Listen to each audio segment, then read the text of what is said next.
Hey, good morning, everyone. Happy Tuesday. Hope you're doing really well this morning.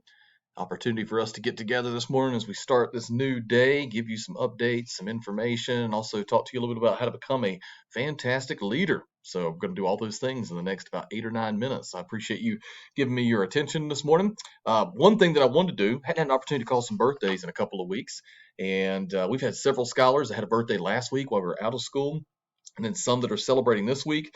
So Ethan Caraway had a birthday on the 17th. Happy birthday to E. Tajir Poindexter also on the 17th. Happy birthday. Jordan McNeil on the 20th. Jesse Lagunes on the 20th. Khalees Cole on the 20th. Tristan Waller on the 20th. The 21st was Jason Tillman. Happy birthday. Taylor Harris had a birthday on the 21st. Zion Joyner, the 22nd. Giselle James, the 22nd. Jaden Moyer, the 23rd. Olivia Williams, your birthday was yesterday. Happy birthday. And today, Zuri Baker. Happy birthday to Zuri. Hope everybody had a fantastic birthday or is having a fantastic birthday, Zuri.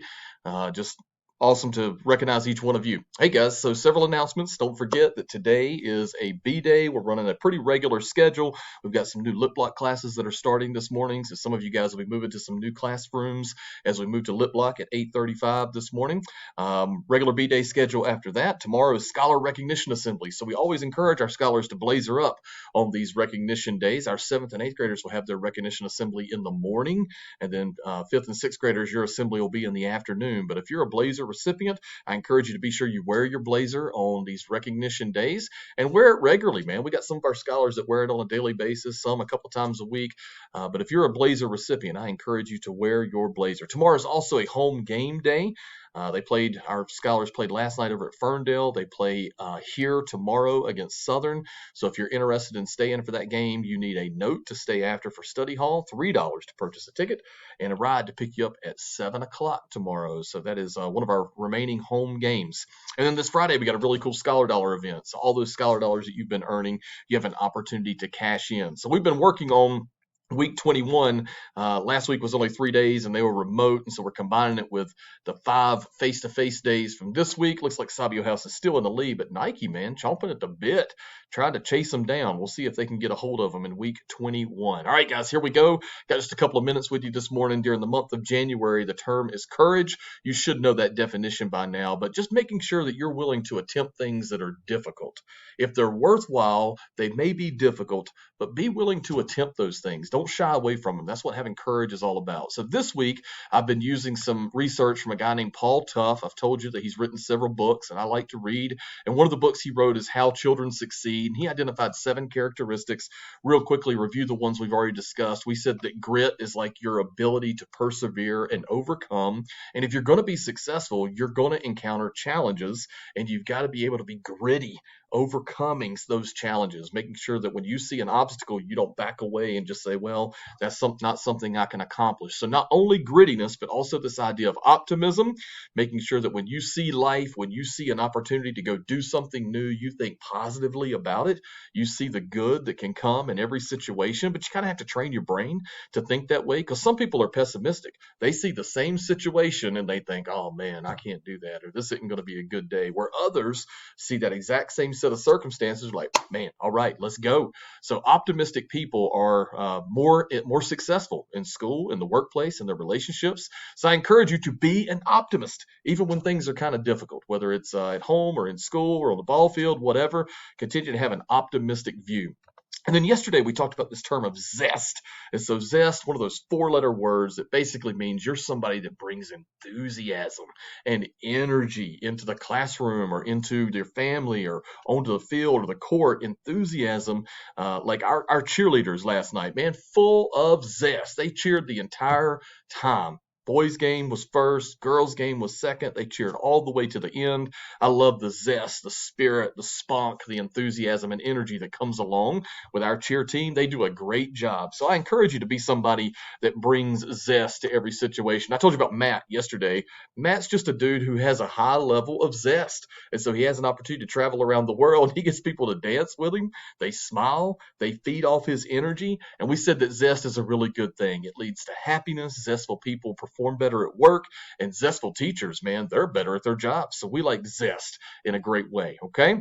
All right, so one additional characteristic I want to talk with you about this morning, and if I were ranking these, I would probably rank these with this one being at the very top, and the term is gratitude. And gratitude is appreciation for the benefits that we receive from others, and not just appreciation, but then a desire to reciprocate that with some positive action or to do something in return, even if it's just to say thank you, right? So gratitude is something that all of us kind of understand what it is, but I'm not sure that all of us take every opportunity to demonstrate it. So what Paul Tuff tells us is that young people who develop a sense of gratitude at a young age, who recognize that there are lots of people that do things for you on a daily basis, parents or grandparents that wake you up in the morning, somebody puts breakfast on the table for you, a bus driver or mom, dad that gets you here to school, teachers that provide lessons for you, cafeteria workers that serve you, the list goes on, coaches that work with you in the evening, Boy Scout, Girl Scout, troop leaders, church members, all these people are pouring into you. And the earlier in life you can develop a sense of recognizing that and doing something in return is going to build this characteristic within you. And people that are grateful or demonstrate gratitude are seen as leaders. They're seen as individuals who are well aware of the circumstances and everything that's going on around them. And so I want you to understand what gratitude is, but it also has benefits for you. So like people who are grateful, they have benefits that come along with that. And so I got a short video clip that's going to talk to you a little bit about the benefits of gratitude. I think you'll enjoy this. So lean in and think about your opportunity to display gratitude towards others. Do you want to be happier, healthier, and an all-around better person? There's a way that is free, easy, and totally up to you. It's gratitude. Gratitude is much more than saying thanks. It's a way of seeing the world. And with practice, we can train ourselves to feel gratitude more frequently and powerfully. The scientific evidence is clear. Practicing gratitude is good for you and your loved ones. Grateful people get sick less, have healthier hearts, exercise more, get better sleep. Grateful people are more optimistic, overcome adversity better, find greater joy in life. Grateful people are more generous with their time and money, are more forgiving, and build better relationships with loved ones. Just like strengthening muscles, you can build gratitude simply by exercising it. So, how do you develop an attitude of gratitude? Take the first step now. Write a letter to someone you know and tell them why you are grateful for them. Or think about the blessings you may take for granted. Or start a gratitude journal at elementofgratitude.org and get serious about becoming more grateful. All right, so several key points there, but I think what the takeaway is that gratitude is like a habit that you can develop. It's not something I can just tell you today, hey guys, be somebody that's grateful. You've got to develop it over time, but it takes some intentional effort on your part. However, showing gratitude is one of the simplest but most powerful things that humans can do for each other. I was at the game last night. I was sitting up in the bleachers. The boys had already played. Most of the boys' team had to come up and sat in the bleachers with us, and we're just hanging out. And I'm talking to one of our parents. She says, Dr. Wheat, I've got something for you. And she reached into her bag and she pulled out this really cool face covering that she had made specifically for me. She gave this to me. This is Braden Jeffrey's mom. And she handed this to me in the bleachers last night. And I just told her I'm like, man, I appreciate that so much. Because not only did she give me a face covering that I can wear in our school building because they're required daily, but she took the time to like put my name on it and it's made specifically for me. And it just reminded me like she took some time and she invested in this particular gift. So I was very grateful. I told her several times how much I appreciated that. And I'll tell you something else she did. She made these for both the boys, the girls, and the cheer teams. So I thought that was really, really cool. So I was sure to tell her how much I appreciated her effort of kindness and her gift.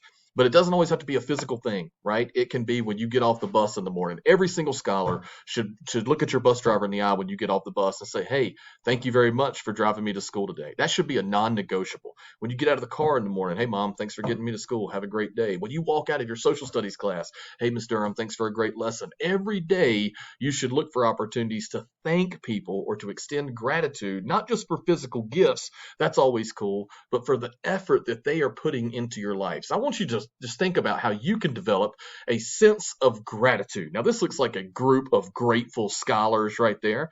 Got Mr. Smith right there in the middle, and everybody's smiling. And I just hope that as you go through class today, that you will be grateful for the opportunities that you have and all the blessings that are in your life. But don't just feel gratitude, express it. Be sure to tell somebody how much you appreciate them, whether it's texting your mom and dad today, writing a little note to them, or just telling them when you see them this evening how much you appreciate them. Hope you guys have a fantastic day. The creed is on the screen today. We'll give an opportunity to pause here and see if anyone in class would like to share that. Teachers, you could pause the lesson, then I'll be happy to lead us in the pledge.